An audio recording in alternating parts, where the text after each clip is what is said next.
नमस्कार और आप सभी का स्वागत है। ये सियासी नगर दरअसल एक कंसेप्ट है। हम लगातार टीवी पर डिबेट्स देखते हैं। इसमें वो लोग नहीं होते अक्सर जिनके अंदर वास्तविक प्रतिक्रिया होती है। आप पार्टी को डिफेंड करते हैं, आप पक्ष को डिफेंड करते हैं, ऐसा होता है, लेकिन आपके ऊपर जो असर होता है उससे जो प्रतिक्रिया निकलती है वो अलग होती है। इसमें आप किसी को डिफेंड नहीं करते। तो ऐसे आम लोगों की प्रतिक्रिया को जोड़ने के लिए, दिखाने के लिए, उनको स्थान देने के लिए ये सियासी नगर बसाया गया है। ये सियासी अंदाज में यहाँ के लोग रहते हैं। हालांकि आप देखेंगे यहाँ के जो किरदार हैं वो सियासी अंदाज में जो लोग रहते हैं उसके बहुत प्रशंसक नहीं हैं, वो आलोचक ही हैं, लेकिन फिर भी वो बेहद ज़रूरी है कि लोग इसको समझें। तो हमारा कहना ये है कि अगर व्यंग तंज के अंदाज में ना हो, कटाक्ष के अंदाज में ना हो, तो उसका स्वागत होना चाहिए। हम हरिशंकर परसाई और शरद जोशी की परंपरा को मरने नहीं देना चाहते। जो चैनल्स हैं वो इस परंपरा को मुझे लगता है कि ठीक तरह से नहीं निभा रहे, तो उसके लिए एक ज़रूरत है और उस ज़रूरत को ध्यान में रखते हुए ये सियासी नगर बसाया गया है। हम उम्मीद करते हैं कि यहाँ के किरदार भी आपको पसंद आएंगे। किरदार आपके सामने हैं, दो चार, धीरे धीरे किरदार बढ़ेंगे ही।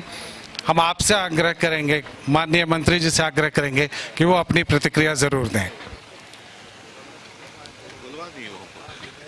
एक पब्लिक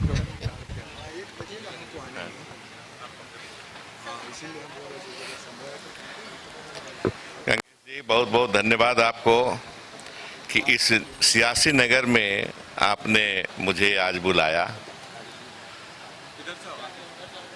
और जो हमारे साथी हैं यहाँ उपस्थित हैं उनसे मिलने का मौका मिला। कि हम लोग काफ़ी व्यस्त रहते हैं राजनीति में। अलग ढंग की राजनीति अभी जो चल रही है वो अलग ढंग की है। वहाँ काम ही काम है, फुर्सत नहीं है। सुबह से ही मिलना होता है लोगों से, उनके दुख दर्द को सुनना होता है। फुर्सत नहीं रहने के कारण व्यंग भी नहीं पढ़ पाते, व्यंग्यात्मक लेख भी नहीं पढ़ पाते। पढ़ते थे पहले, अच्छा लगता था। जिनका साहित्यकारों का आपने नाम लिया, उनकी रचना पढ़ते थे, बहुत अच्छा लगता था। अंदर अंदर कोई नहीं भी रहा तो हंसते थे पढ़ पढ़ करके। दूर से देखने वाला समझता है कि आदमी पागल हो रहा है, लगता है हंस रहा है, अपने आप कोई है नहीं हंसाने वाला, लेकिन हंस रहा है। व्यंग से हंसी आती है और अपने एक गुदगुदी होती है और अपने आप में एक सुधार के लिए प्रयास के भी कल्पना आती है कि हमको सुधरना चाहिए। इस तरह से कल्पना करना आती है कि हमको भी सुधरना चाहिए, ऐसा नहीं होना चाहिए।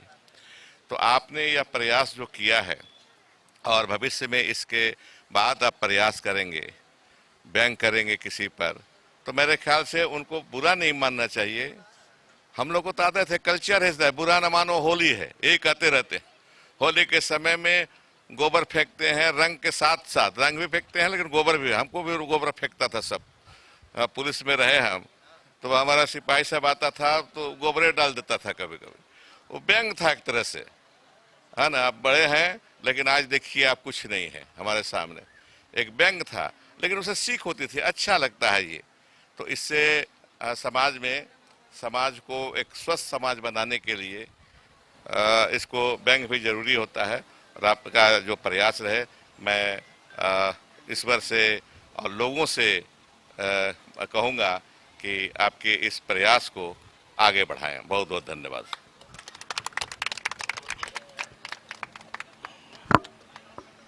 बहुत बहुत धन्यवाद आपका। आपने हौसला बढ़ाया है एक तरह से, और इससे आपने जो कहा उसका मतलब ये है कि हमें वो आज़ादी है कि हम अपनी बात खुल के कह सकें व्यंग के तरीके से। हम माननीय अरूप चटर्जी जी से आग्रह करेंगे कि वो भी अपनी बात रखें और इस कंसेप्ट पर अपनी प्रतिक्रिया दें। यहाँ बायोस्कोप के द्वारा आज एक नई कॉन्सेप्ट यहाँ पर शुरुआत हुई है, जो मतलब सियासी नगर और गांव की एक माहौल बनाई गई है हमारे बीच में, जो आज माननीय मंत्री रामेश्वर उरांव जी ने उसकी उद्घाटन भी किए।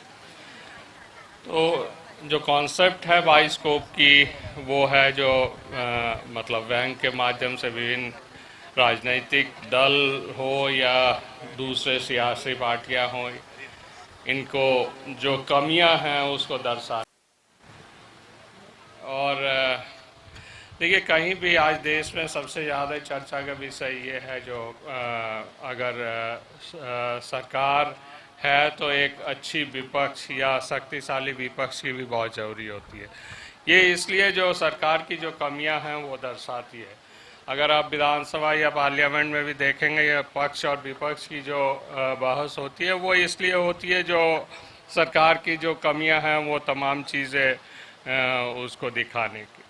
तो इसलिए सत्ता में बैठे हुए लोग बहुत समय ऐसे होते हैं जो अपने मतलब कोई आलोचक नहीं होते हैं, लोग उसके पक्ष में ही हमेशा से बोलते हैं जो भाई सब कुछ अच्छे हो रहे।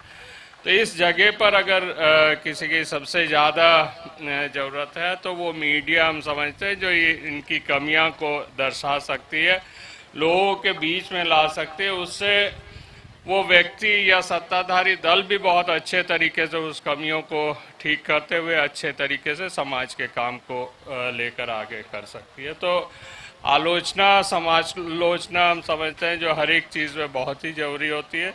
और कमियां दर्शाना कोई गुनाह नहीं है। हम समझते हैं जो व्यक्ति कमियां दर्शाती है और उसको हमको सुधारने की मौका देती है वो सबसे अच्छे दोस्त होते हैं समाज में। धन्यवाद। धन्यवाद।